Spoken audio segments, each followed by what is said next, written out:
2 days after winning the Republican Senate primary in Kentucky, the darling of the Tea Party movement, Rand Paul, is coming under some fire. Critics are seizing on remarks he made about the Civil Rights Act of 1964, and his Democratic opponent is accusing Rand Paul of promoting what he calls a narrow and rigid ideology with dangerous consequences. Joining us now is the Republican Senate candidate from Kentucky, Rand Paul. Dr. Paul, thanks very much for coming in. Good to be with you, Wolf. I want to give you a chance to explain, because there's a lot of confusion right now about precisely where you stand. I'll ask you a simple question. If you had been a member of the Senate or the House back in 1964, would you have voted yay or nay for the Civil Rights Act? Yes, I would have voted yes. So why is there all this confusion emerging right now? Give me your analysis, because you've had to issue a statement today. There have been interviews on NPR yesterday and MSNBC. Tell us what's going on. Well, first of all, Wolf, I thought I was supposed to get a honeymoon. When does my honeymoon start, after my victory? No such thing in politics, Dr. Paul. No such thing. I think you're right. I think what troubles me is that the news cycle's gotten out of control. I mean, for several hours on a major news network yesterday, they reported repeatedly that I was for repealing the Civil Rights Act. That is not only not true, never been my position, but is an out-and-out lie, and they repeated it all day long. It started with my Democrat opponent asserting this, but has never been my position. You support that, because the argument was made that you support the Civil Rights Act in terms of government responsibilities. There should be no racism or segregation. But if there's a private club or a restaurant where they don't want to serve African Americans, as abhorrent as that is, you think that they have you suggested, correct me if I'm wrong, they would have a right to do that. Well, what I did suggest was that it was a stain on the history of the South and of our country that, we desegregated in 1840 in Boston. William Lloyd Garrison was up there with Frederick Douglass being thrown off trains and going through what happened in the 1960s in 1840 in Boston. So I think it is a stain on our history and something that I am sad for, and something that, if I had been alive at the time, would hope that I would have been there marching with Martin Luther King. One of our biggest county coordinators was there with Martin Luther King, attended the rallies in D.C., and considers himself to be a civil rights activist, and he takes it as a personal insult that people will say that our movement doesn't believe in civil rights. But I just want to be precise on this, Dr. Paul. I just want to be precise. Did Woolworth, the department store, have a right at their lunch counters to segregate blacks and whites? I think that there was an overriding problem in the South so big that it did require federal intervention in the 60s, and it stemmed from things that I said, had been going on really 120 years too long, and the southern states weren't correcting it, and I think there was a need for federal intervention. All right, so you've clarified you would have voted yay, you would have voted yes in favor of the 1964 Civil Rights Act. Would you also have voted for the Americans with Disabilities Act? Well, I have some questions about it. I mean, the one question that comes to mind to my thinking is, let's say you have a local office and you have a two-story office and one of your workers is handicapped.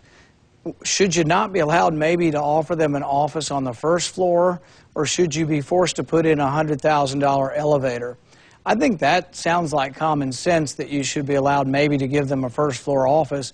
I think sometimes when we have a federal solution, we make it one size fits all, and that we recognize the problem, which I do also, of someone who's handicapped, but then we don't take into consideration at all the business owner or the property owner. So I think it's a balancing act, and I'd have to look at that legislation to see how they balanced it.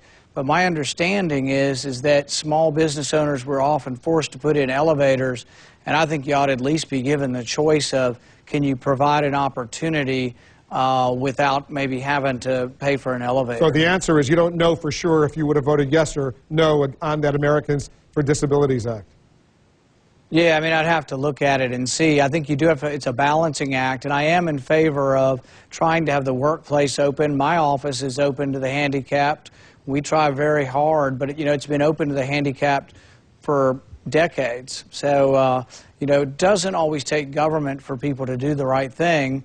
Sometimes government has to step in extraordinary circumstances, but I think a lot of times that the private world can step up and do the right things, or we can find local solutions over federal solutions.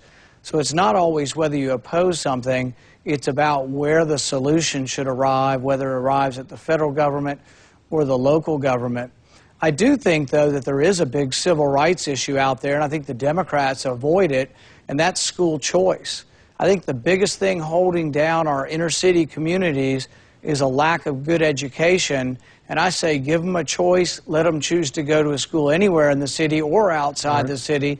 And so I think school choice is the civil rights issue of our era, and many people are saying that. I want you to have a chance to differentiate, if you want to differentiate, with your dad. I've interviewed Congressman Ron Paul on many occasions, and we've gone through all of these issues. He's a principled libertarian, as you well know. First of all, are you as principled a libertarian from your perspective as your dad? Some will say not. I call myself a constitutional conservative, which means that I believe that the Constitution does restrict and restrain the federal government, then we should be doing a lot less than we're doing. And if we did so, I think we would balance the budget and we would have more local and state control. All right. So we'll agree on a lot of issues and we'll disagree on some, and there may be some nuance. But I would say he will probably still be the #1 libertarian in the country. I'm probably not going to supplant him there. You're not going to be able to compete because there are 4 votes, and I've discussed this with himself, in which the vote was 425 to 1 or 421 to 1, 424 to 1. For example, asking Arab states to acknowledge genocide in Darfur, asking Vietnam to release a political prisoner, condemning the Zimbabwe government, awarding a gold medal to Rosa Parks. Your dad was the only member on the Democratic and Republican side to vote against that because he's a principled libertarian. He doesn't want the U.S. government involved in any of these issues. Are you the same as him? Probably not. And the thing is that he is incredibly principled, and I admire him for the stands he's taken.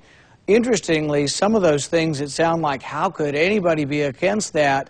The reason he votes against it a lot of times is not that he disagrees with the position. Often he'll agree with the position of the resolution, but just think that the government really shouldn't be making a statement on some of these things. I think it's yet to be seen how I'll vote on resolutions, non-binding resolutions, but I'm probably not going to be the great path breaker that he is. But I think he stands on principle, and I think he's well respected because he doesn't compromise his principles. We're going to continue this conversation, I'm hoping, on many occasions, Dr. Paul. Thanks very much for coming in. Glad you had a chance to explain your positions precisely. These are, as you well know, as a novice politician, among the most sensitive issues out there.